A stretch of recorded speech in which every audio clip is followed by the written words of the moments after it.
Hello, BookTube. I'm feeling a little bad today, so I'm not going to make a barrage of videos, and I'm going to try and keep them short. I went on a very ill-advised little errand this morning. It was something I needed to do that I didn't think I could do remotely,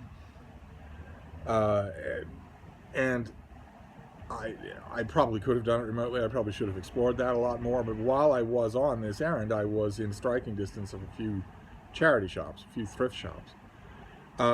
These particular thrift shops don't usually yield much in the way of books for me.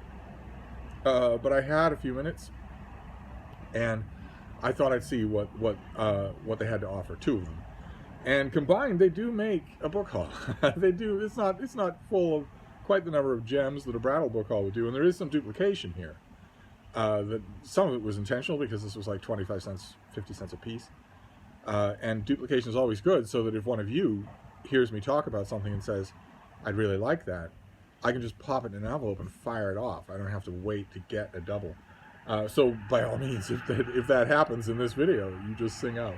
So we'll start with a bunch of mass markets, and the first one is science fiction from the early 1960s, and this was sparked in part by, I want to say BookTube. I'm not in shape to remember it, but I seem to remember recently, maybe while we were watching videos up in Vermont, somebody on BookTube mentioned that Arthur C. Clarke is one of their favorite science fiction authors. I feel certain of that, either on a video or in a Voxer group. Keep in mind, I leave my Voxer down below. Feel free to contact me. I would love to talk to Voxer with you.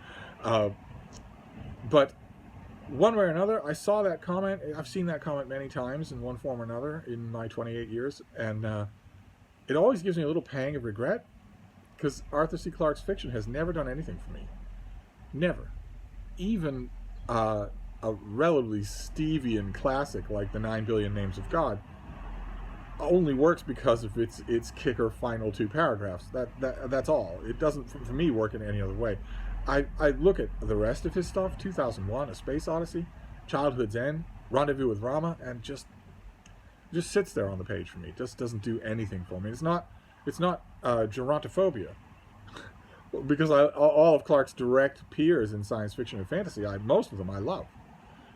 But I don't remember where I saw that comment, but I remembered seeing that comment, and this thing was 25 cents, so I grabbed it. This is Dolphin Island by Arthur C. Clarke from the 1960s, with an old, what is this, Berkeley?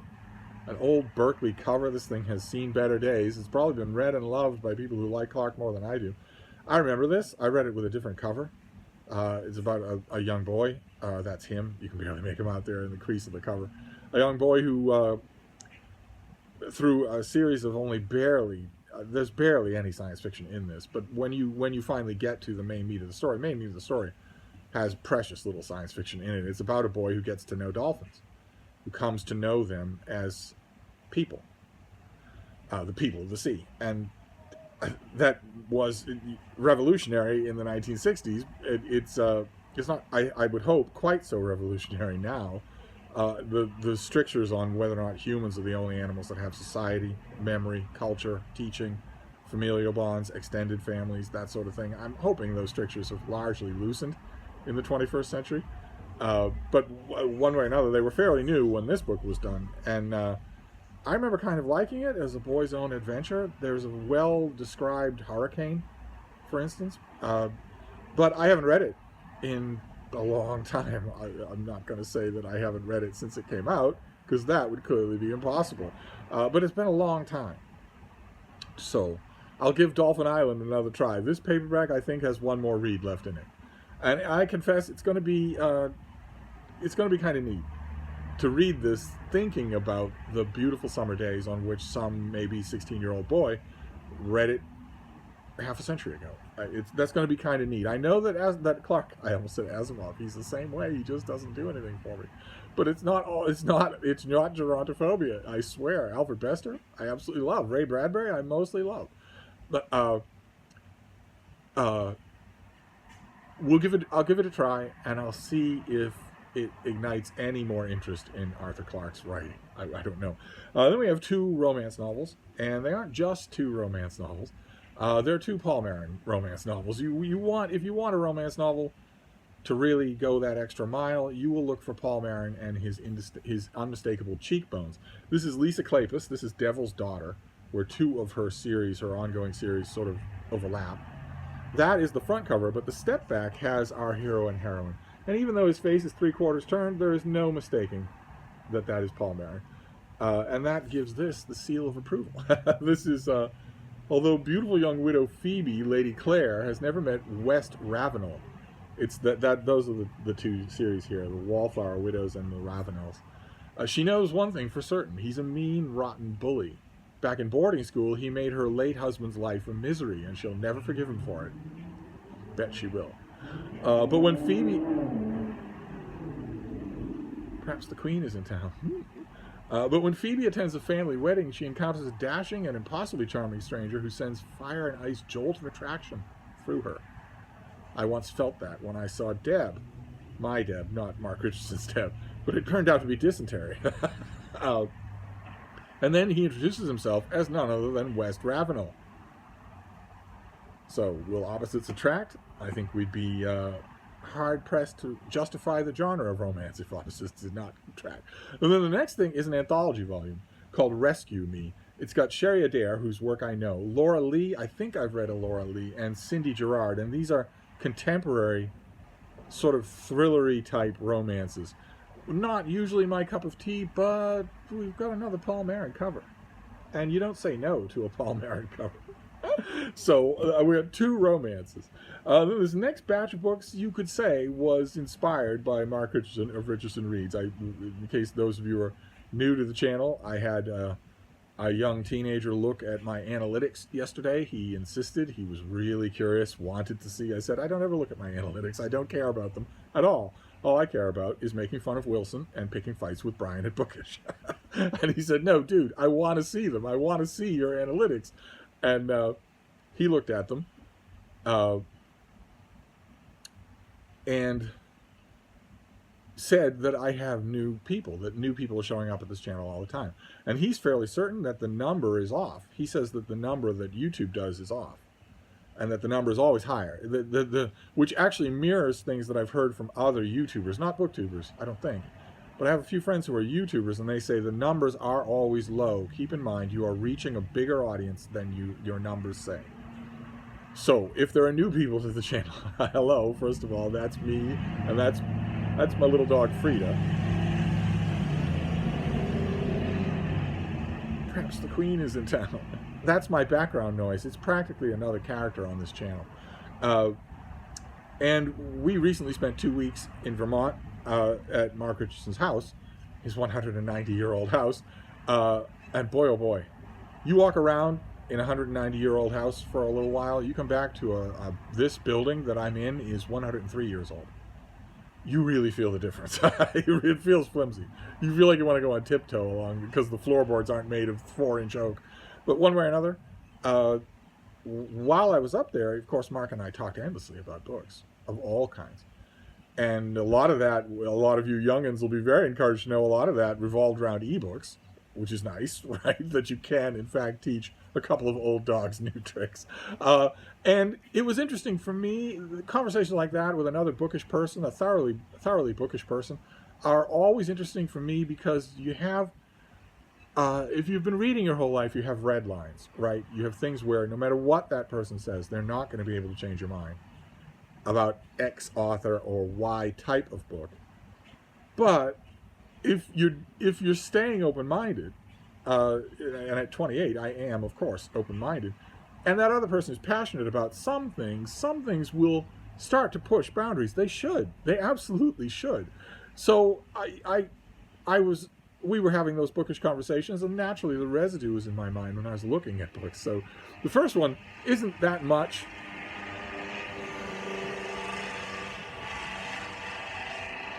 Isn't that much of a case of that? I don't know what that was. It clearly wasn't a car. Maybe a giant insect.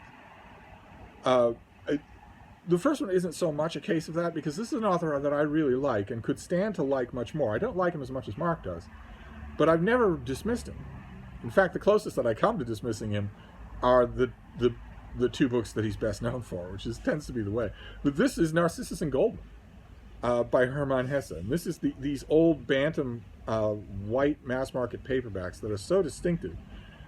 Bantam did probably 10 volumes of this author in exactly this format. And I wish I had them all.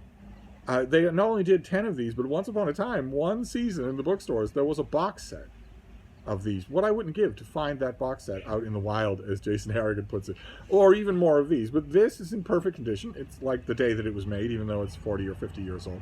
This is a story of two brothers who pursue very different paths in life.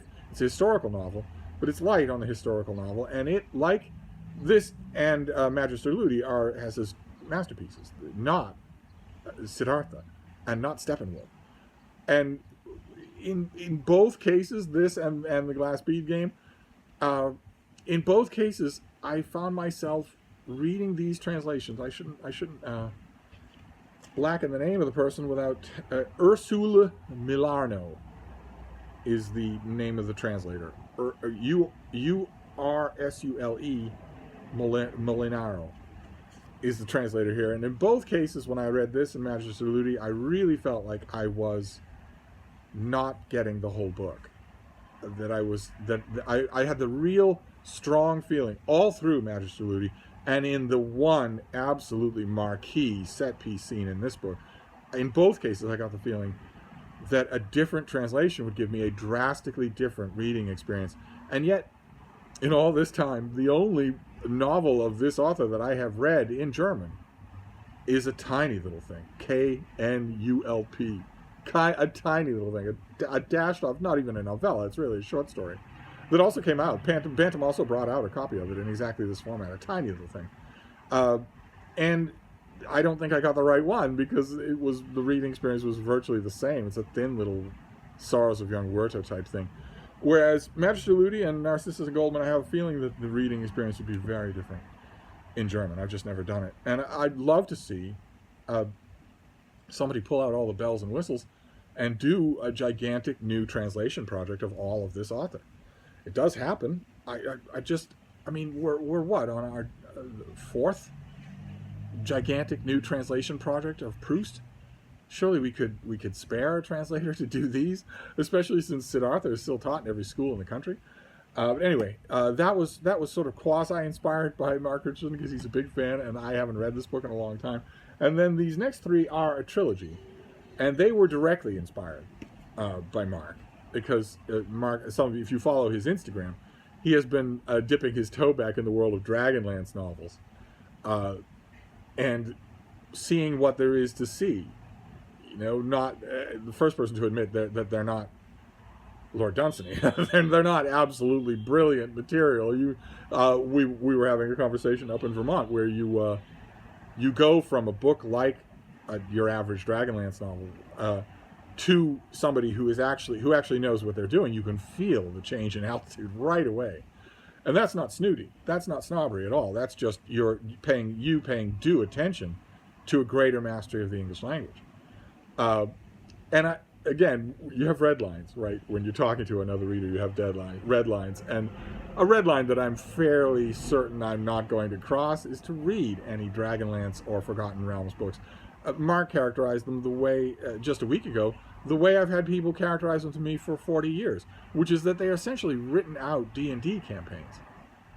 Just one thing after another. Just to the tiniest bit of 30,000 foot plotting, but mostly just churned up fantasy details. And I mean, I appreciate that kind of formula probably brought a lot of people into reading, but I'm already in reading. So I don't need that as sort of a red line. I don't think I need to read a Forgotten Realms book, but there was was it Forgotten Realms or no, Dragonlance had Forgotten Realms has a star, R.A. Salvatore, and Dragonlance has stars as well, and they are Margaret Weiss and Tracy Hickman. They wrote a lot of when I worked in bookstores, their Dragonlance books sold better than anybody else's by a factor of 5. And today, at a thrift shop, I found a trilogy they wrote that is not technically Dragonlance. This is the Dark Sword trilogy. There's book number 1. The book number 1 is called Forging the Dark Sword. You can't, at this distance, it looks like a cool cover. The closer you get, the worse the drawing looks. But as you can see, it's a wise older man and a strapping youth. Then book number 2 is Doom of the Dark Sword, where the strapping youth has been trapped by fire, and there's a Dark Lord type character. All straight angle approaches, all fairly journeyman artwork. And then finally, book number 3, Triumph of the Dark Sword, where the youth is conquering something at the foot of what looks suspiciously like Mount Doom. And the story here is fairly interesting in its bare bones. I think I got halfway through the first book 40 years ago. When did this come out? 1988. So I think I got halfway through the first one before I just sort of gave up on it. I'm not going to give up on it this time. I'll read the whole thing. The premise is kind of interesting. This is a fantasy world in which everyone can do magic, and which people who are born without that ability are outcasts. They are the exceptions, and not in a good way.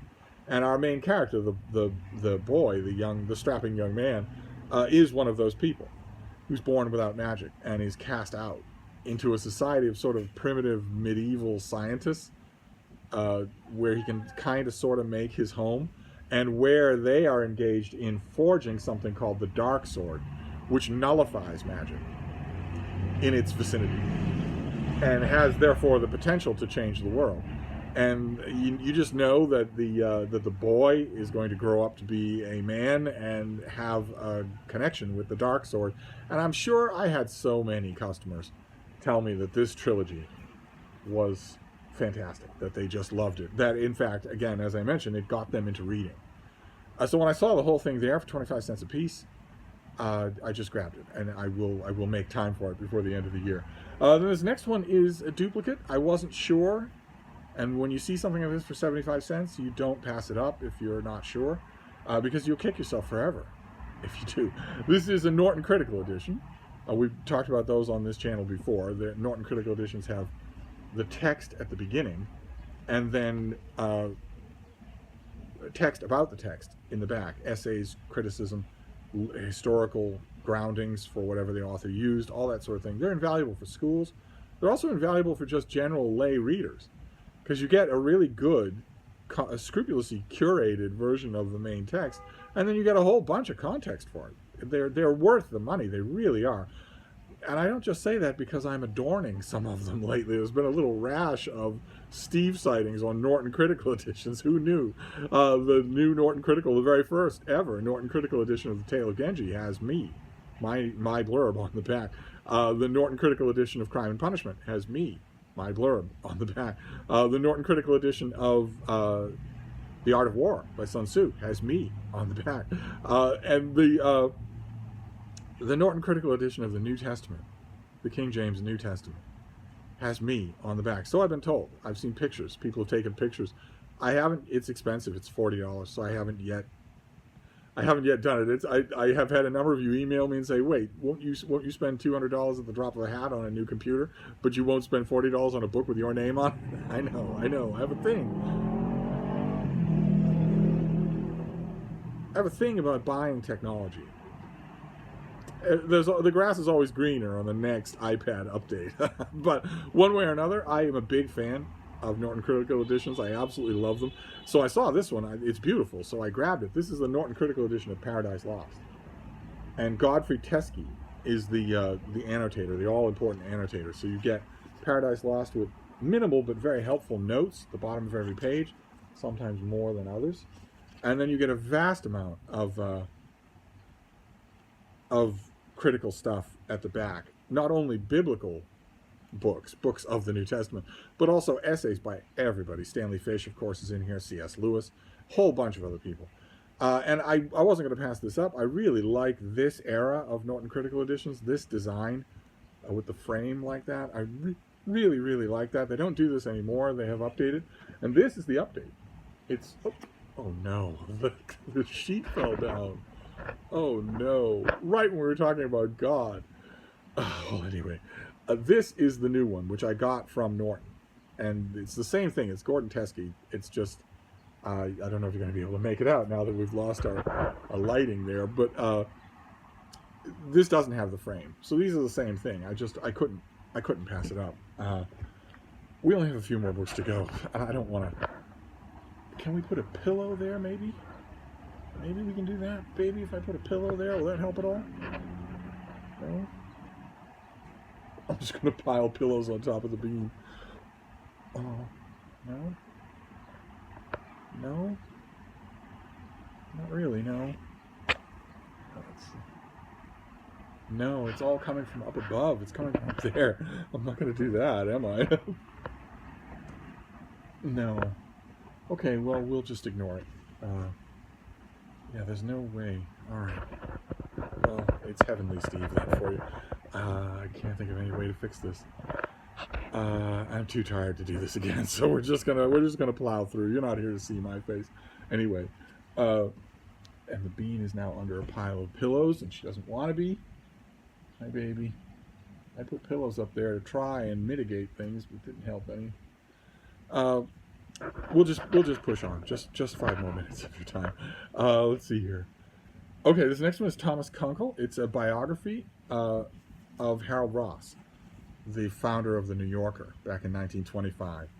This is called Genius in Disguise, and the reason it's called that is because Ross affected the persona of being a hick, of being non-literary, being very, very rough and ready. He spent years working in newspapers, doing whatever job needed doing, writing everything at the last minute, with a flair, but with no nose in the air. And that was the sentimentality, that was the sort of ethos that he wanted to guide the New Yorker when he created it, was that this is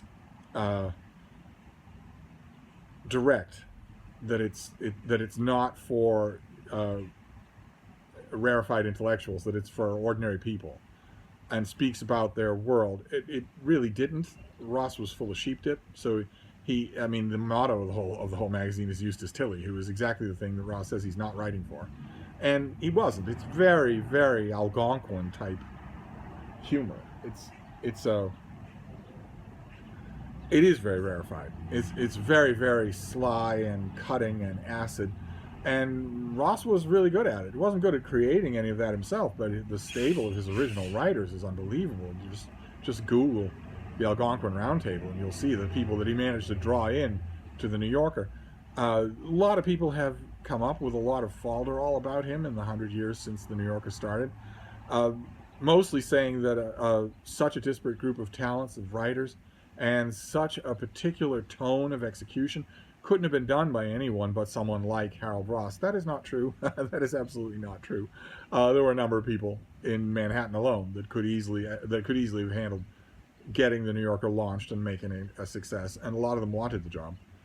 I've never understood that falderall, and I understood it a lot less when it was my misfortune, to have a Harold Ross type editor in a small newspaper in Iowa. This person, the only reason that I never suspected him of doing a Harold Ross impersonation is because, like Harold Ross, he was a gorilla in a suit.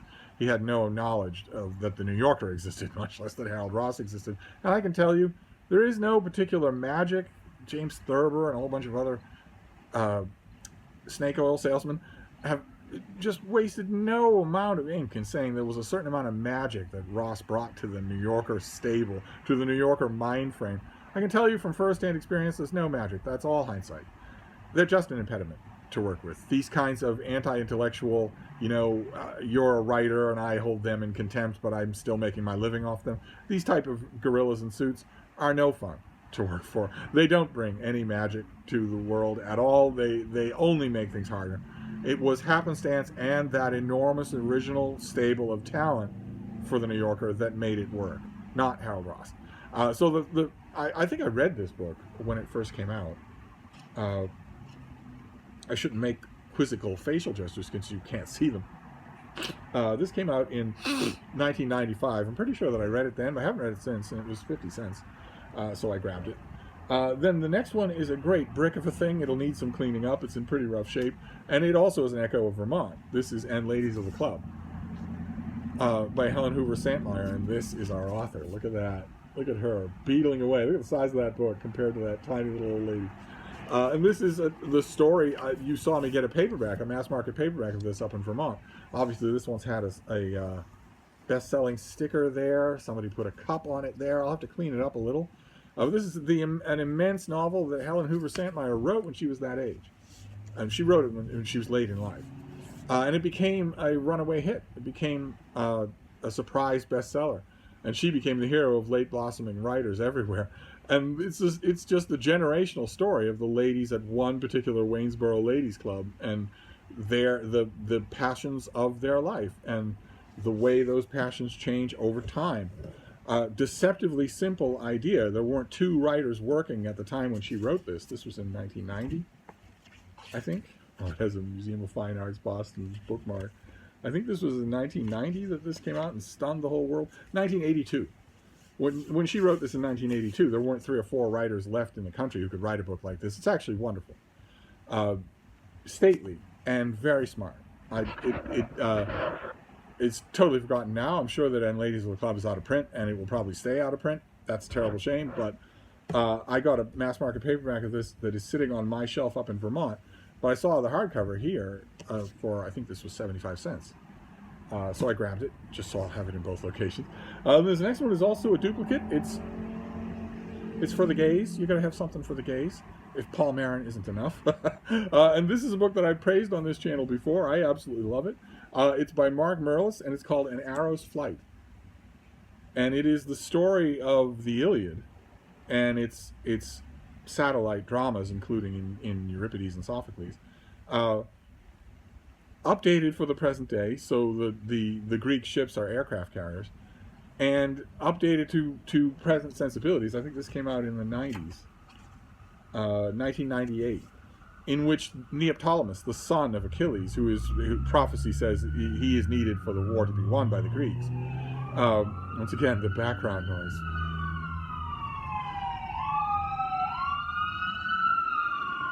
There was no background noise in Vermont, but I've returned to the world of background noise, where no one ever does anything right. What's that you're saying? I can't use my microwave on my waterbed? No one ever does anything right. So there are ambulances all the time. The Neoptolemus, that's him in the middle there, with the sachet around his oh-so-comely hips, is a go-go boy. He's a stripper. And he's still needed for the war. It is Merlis's deadpan, just zero-on commentary on sons and their fathers. And the whole book is just terrific. I know that he's better known for other books, but I think this is the best thing he ever did. I absolutely love it. I saw it at this thrift shop basically for free and had to get it. I already have a copy, but if the description sounds good to one of you, hi baby, you don't like having your sheet on? Are you all covered in a sheet? Oh, the sheet fell from the window, baby. Oh, there's the bean in sunlight. Hi baby, how you doing? How you doing, baby? Oh, you're so pretty. I might as well leave it there, right? You can at least see her. If this strikes one of you as of interest, feel free to let me know. We only have a couple more to go, and then we'll be done with this annoying sunlight. In fact, we have only one more to go. And this was a treat, because I think this was indie press, so not the sort of thing you usually see used. This is The Forever Queen by the mighty Helen Holick, who for many, many years was my managing editor at the Historical Novel Review indie branch. But who was also a very good historical novelist on her own. She's written a whole shelf of historical novels. I think this is probably her most popular one. It's one, I've read 3 of her books, and it's my favorite by far. I was thrilled to find it in a print copy. Let's see what we have here. This takes place in England in the year 1002. Hi, baby. How you doing?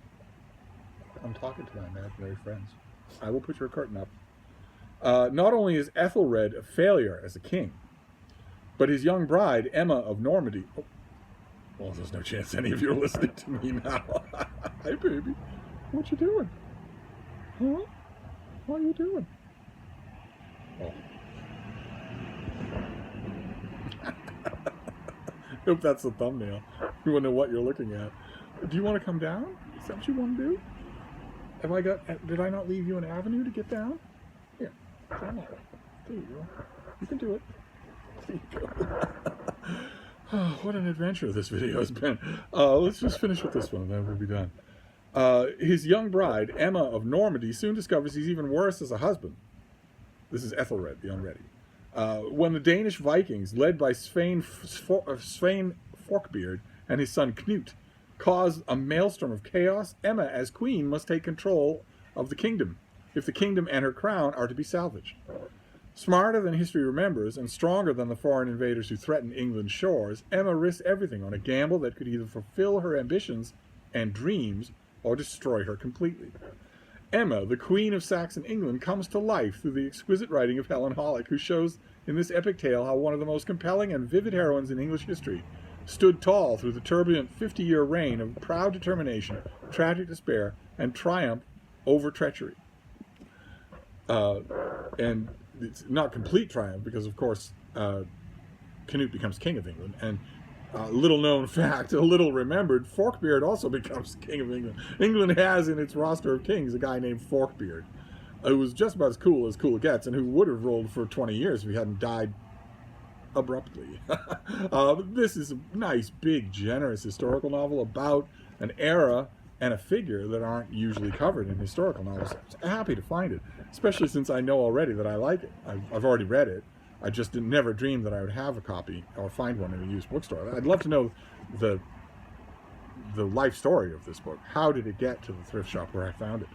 But anyway, that is the mail haul, the book haul for today, with acts of God and background noise and the bean being extra adorable and all the bells and whistles you could possibly want. I'm not going to do a Steve period. I'm having a hard enough time just sitting up. But those are all the books. That's going to have to tide us over. Unless I misread my signs completely, there will be no videos tomorrow. I was told by a room full of medical degrees yesterday, to take it easy today. I was told by a room full of medical degrees to take it easy today, and I did not. But today I'm being told by my own body to take it easy tomorrow, and that's a very different kind of authority that must be obeyed. So I have a feeling we won't see each other until Monday. But that's a lot of books for you to chew on until then. And don't forget to Voxer me, and don't forget that if you want a copy of the Norton Critical Paradise Lost or An Arrow's Flight by Mark Merlis, let me know. Just sound off in the comments, and I'll see about sending it to wherever in rural New Zealand you happen to live. But in the meantime, I'm going to wrap this up. Thank you, BookTube.